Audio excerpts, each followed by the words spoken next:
Um, Initially, I was inspired and intrigued at the idea of using film as a tool to educate and make positive change. Because film was a tool, I suppose, a medium that I understood, it felt like I could get involved in more, in a more hands-on way. And then having traveled to Afghanistan, having seen the day make such incredible changes and effects on people, I was inspired and moved by it.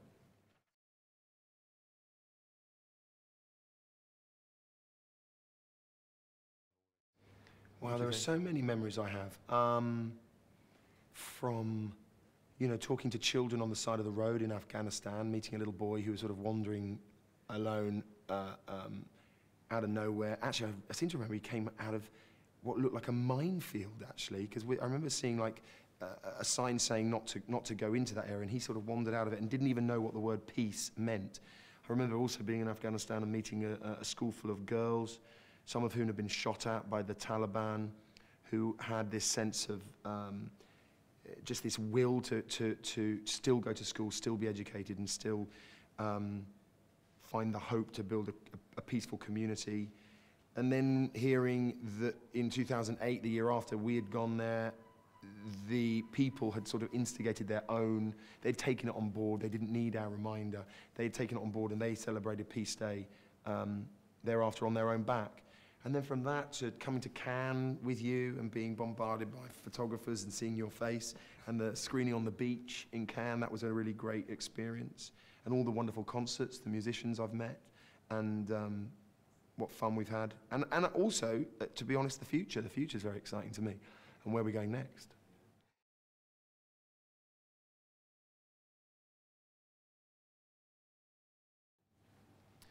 I'm passionate because it's such a simple idea. I'm passionate because I've got a house full of children who are mine and who I, want a peaceful future for, and I want them to grow up believing in a peaceful community and peaceful society.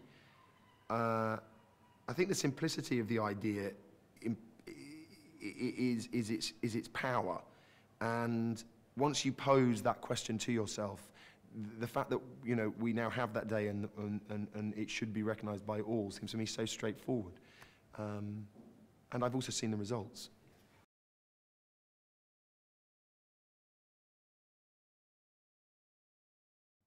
So after our trip, the different communities of Afghanistan and the ISAF forces, the NATO forces, agreed to ceasefire on Peace Day, 21st September. That enabled thousands, tens of thousands of inoculators to get into areas of the country that were otherwise unattainable, and because of that, millions of children were inoculated against polio.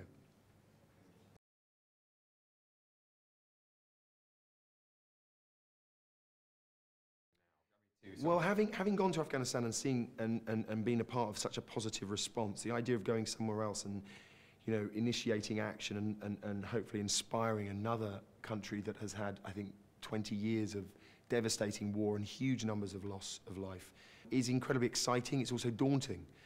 It's a country I've always wanted to visit. It's a people I've always admired and a culture I've always loved. Their music is extraordinary. So, it's everything it should be. It's thrilling, it's a little nerve-wracking, and it's exciting.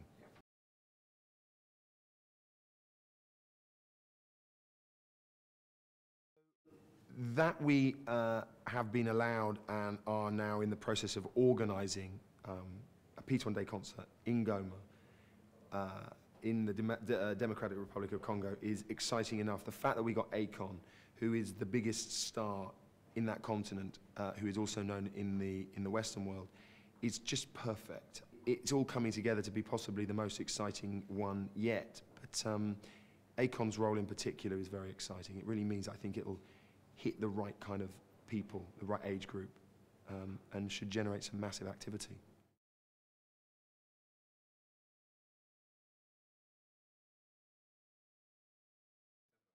Well, this year I'm going to be dancing in Goma.